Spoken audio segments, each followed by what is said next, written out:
David, get back! Call 911! It's attacking him! The scream shattered the stillness of the Nevada afternoon. A heavy thud followed, like a car door slamming, but it was the weight of a 400-pound lion throwing itself on a man who had raised it since it was a cub. Dust flew. A patio chair flipped. The garden's wooden fence shook violently as claws and muscle collided with human flesh. Across the backyard, behind a row of trembling hedges, the neighbor's teenage daughter stood frozen, her phone slipping from her hand. The screen cracked when it hit the concrete, but the live stream kept rolling. Blood sprayed across the white gravel. The man screamed, a raw, terrible sound, part fear, part disbelief, as his lifelong companion, the one he called his son, in fur, dragged him to the ground with terrifying force. The lion's roar echoed through the desert air, deep and final. Then there was silence. And it was worse than the noise. Before we uncover how something so loving turned into something so brutal, I want to ask you something. If you're drawn to powerful, emotional, and true animal stories, the kind that shake you, move you, or even haunt you, then subscribe to Animal Story right now. We bring you real tales of loyalty, instinct, survival, and heartbreak every week. Hit that subscribe button and join a community that understands animals are beautiful, powerful, and sometimes unpredictable.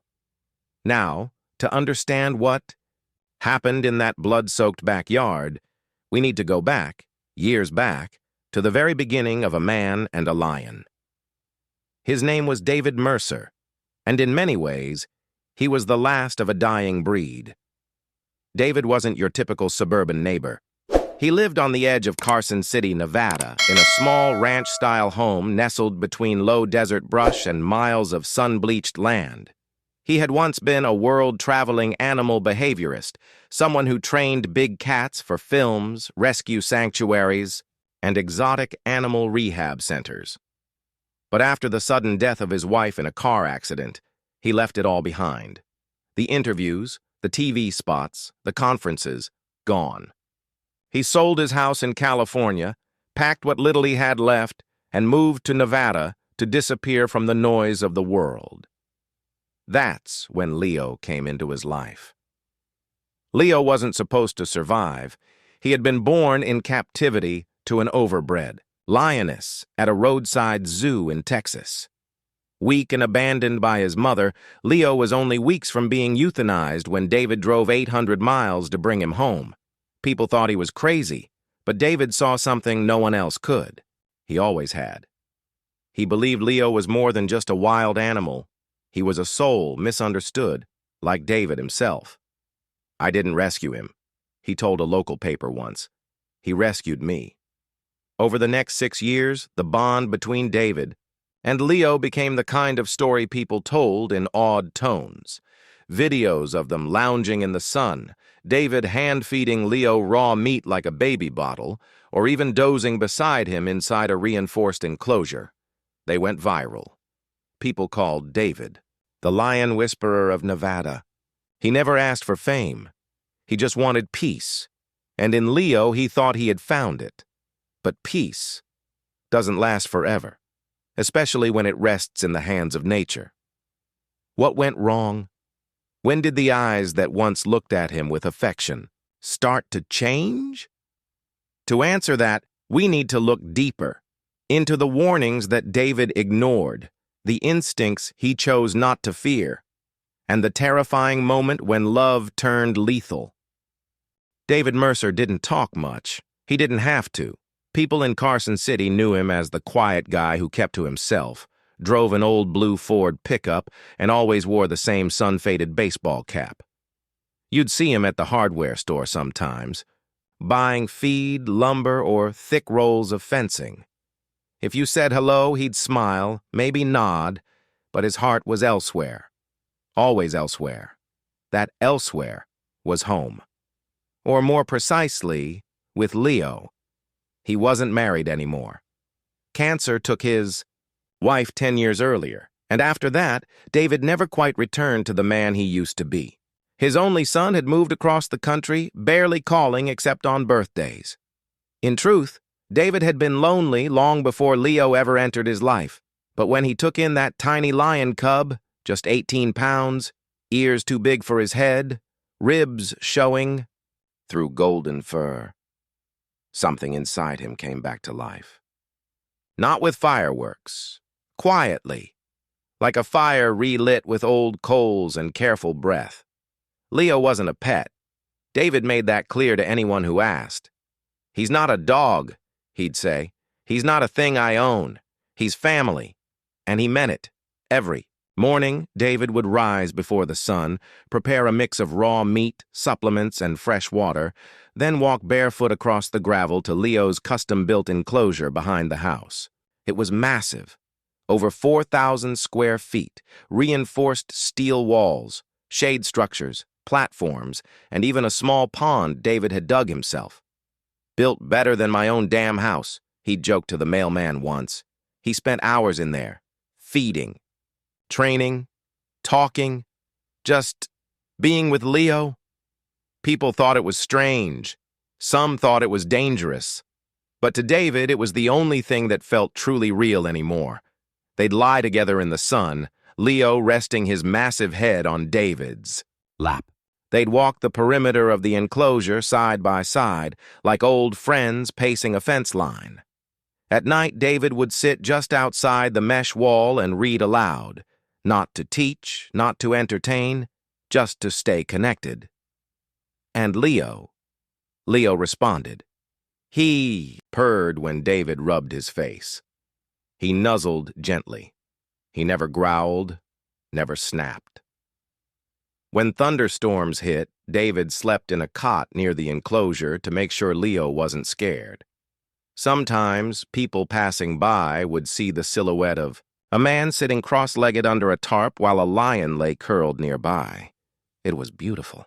In a strange, impossible way, it was beautiful. Soon, word spread. A few videos David posted to a small YouTube channel started picking up traction. One showed Leo licking David's cheek like a house cat. Another had them playing tug-of-war. With a burlap sack, Leo growling playfully while David laughed like a boy again. Comments poured in. This is incredible. The world needs more Davids. Proof that love can tame the wild. David didn't want the spotlight, but it found him anyway. A small documentary team came out from LA and filmed a short profile on the Lion Whisperer. A local school invited him to speak about animal behavior and respect. He politely declined, saying, "Leo's the teacher, I'm just the listener." By then, even his most skeptical neighbors had softened. They'd wave, drop off old tires, or raw meat from their butcher runs. A woman 2 blocks down once left a handwritten card in his mailbox. "You remind us that kindness still exists. Thank you for loving him." And that was David's truth. He didn't rescue Leo to be famous. He did it because something in that animal reflected something in him. Wounded, quiet, searching for connection. And for 6 years, the connection held. Strong, unshakable, like nothing could ever break it. But nature doesn't ask for permission. And even love has its limits when instincts begin to stir. In Part 3, we'll explore the first warning signs, the cracks in the bond no one wanted to see. For a while, everything was perfect. Neighbors often said David and Leo were meant for each other. It didn't feel like a man living with a lion. It felt like 2 souls who had quietly saved one another. Their routines, their rhythms, they were in sync. A kind of quiet harmony most people spend their whole lives chasing. David believed in routine, and so did Leo. Every morning, like clockwork, Leo would pad up to the gate, waiting patiently for David's arrival with breakfast. He wouldn't roar, wouldn't scratch the walls like other captive lions. He'd just sit there, still, powerful, calm, watching. When David opened the gate, Leo would wait. He never pounced. He never pushed. There was always this quiet exchange, as if Leo knew, this man sees me, he doesn't control me, and he respects me. And that mutual respect turned into something that looked a lot like love. The community fell in love with their story. A local news station did a follow-up segment after Leo's 6th birthday. The crew filmed them together, David tossing a ball across the enclosure, Leo chasing it like a playful golden retriever. When Leo dropped it at David's feet, the whole crew burst out laughing. They aired the story with the title, "The Lion Who Forgot He Was Wild." The video racked up over 2 million views. Comments flooded in. There's something spiritual about this. This lion loves like a human. If only people cared for each other this way. David was proud, not of the fame, but of what Leo represented. He said in one interview, "People see a monster. I see trust. I see proof that even the fiercest things on earth can choose peace." He meant it. Every word. But nature doesn't always choose peace. And even in the calmest waters, something can shift beneath the surface. It started small, subtle, almost easy to ignore. One morning, Leo didn't come to the gate. David waited, called, even walked along the side of the fence, whistling like he used to when Leo was a cub. Eventually, Leo appeared, but slower, heavier, with a new expression in his eyes. Not angry, not aggressive, just distant. David brushed it off. "He's just tired," he muttered to himself. "Maybe he's just getting older." A few days later, Leo growled during feeding, a deep guttural sound David had only heard once before when a coyote had approached the enclosure. It wasn't directed at David. Not exactly, but it was different. It sat in the air like a warning. David stood still. No sudden moves. He let Leo calm down and finished feeding him as usual. But that night, he didn't sleep much. Then came the pawing at the walls, the pacing. Leo once, content to lie in the sun or sleep in the shade, began walking in loops, around and around, back and forth, restless. David had read enough animal psychology to know what it meant, territorial frustration. The kind that builds when instincts outgrow their environment. Still, he said nothing. Friends who came by noticed. "You okay, Dave?" one asked. "He seems different." David nodded. "He's fine. He's just got energy. Big cats go through cycles." But even he couldn't ignore the stare, that blank, unblinking stare Leo started giving him at random times. No aggression, just absence, a distance that hadn't been there before. People tried to warn him, a former colleague from his training days called after seeing a clip online. "You need to watch his body language," she said.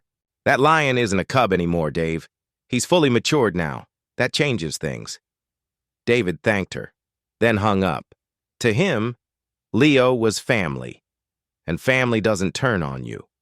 "I know him," he said over and over again. "He would never hurt me." But instincts don't care about loyalty. They don't remember the cuddles or the shared birthdays or the long nights of gentle conversation. They remember what they are. And Leo was still a lion. Fall came early that year. The Nevada heat softened. The days grew shorter, and the leaves around David's ranch curled and browned. But inside the lion enclosure, things weren't settling. Leo had grown restless. Something in him was changing, and David felt it, even if he wouldn't admit it. Leo's movements were sharper now. Not frantic, but focused. He wasn't pacing anymore. He was stalking. David caught it one evening just before sunset. He was inside the enclosure, cleaning up some old bones near the feeding platform when he felt it. That unmistakable sensation of being watched. He turned, and there was Leo, crouched low behind a cluster of tall grass, eyes locked on him, not playful, not curious, predatory. For the first time in 6 years, David stepped back, just a little, a single step. But it was instinct, not reason. Something primal whispered, "This isn't the same animal you raised." But David shook it off.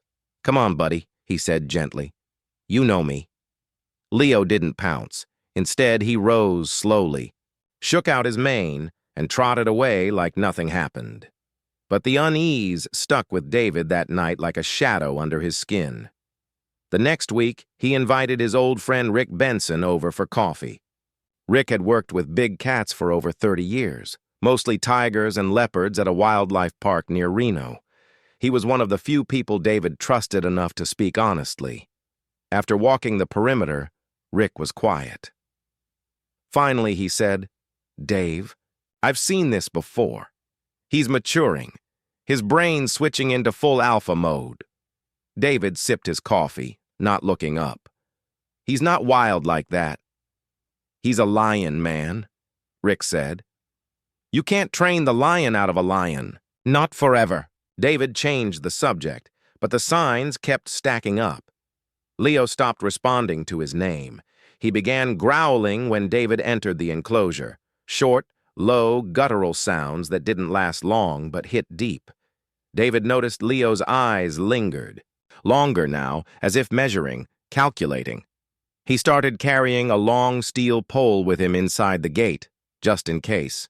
He never used it, never raised it. But the fact that he brought it at all meant something had shifted, even if he wouldn't say it out loud. Then came the worst moment before the end.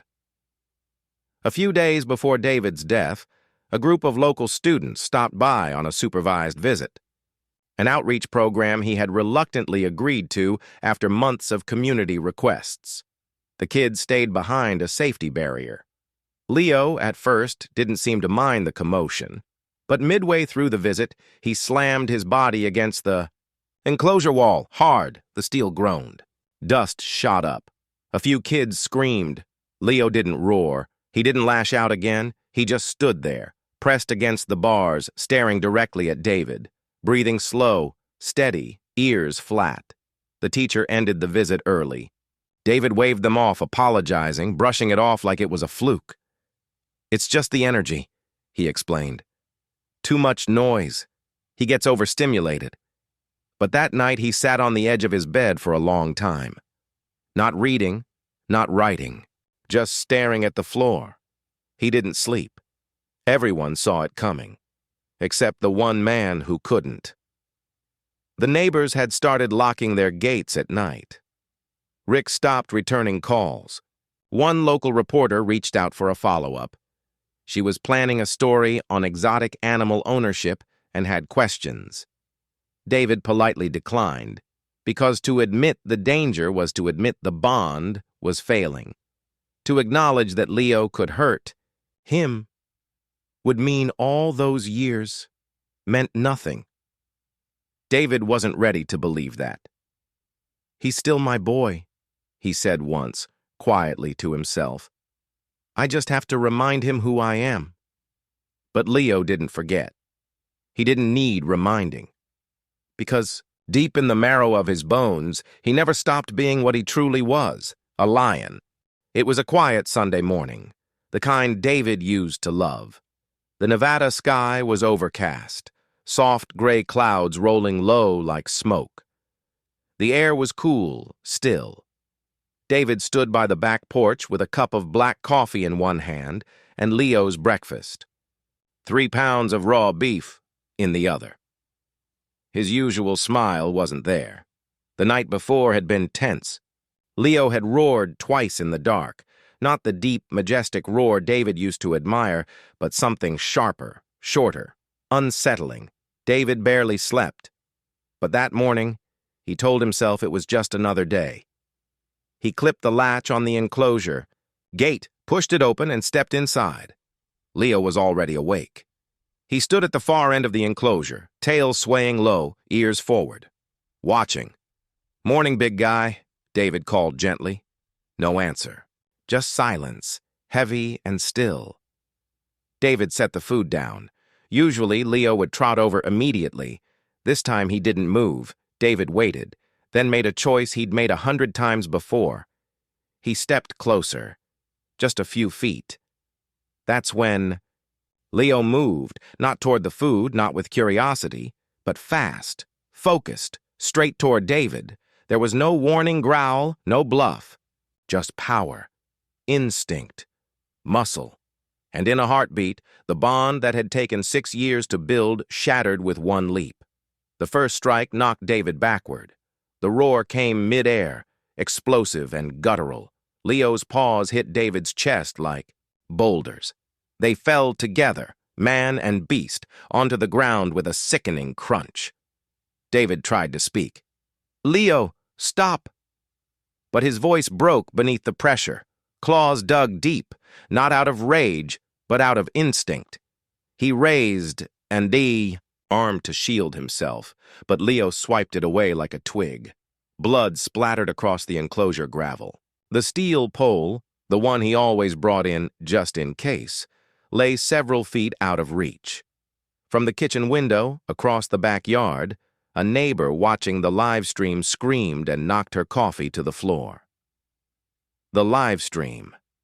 David had set it up earlier, just a phone mounted to a tripod, capturing what he hoped would be a peaceful moment. It was supposed to be a thank you clip for his small online community, to show that despite recent tension, the bond was still strong. What the viewers saw instead was horror. The comment section exploded in real time. "What's happening? Is this real? Call for help!" But it was too late. Inside the enclosure, David's hands were trembling, his face streaked with blood and dust.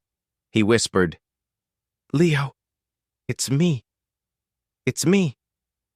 But Leo didn't stop, because Leo didn't see David anymore. He saw prey. The final blow came with eerie silence.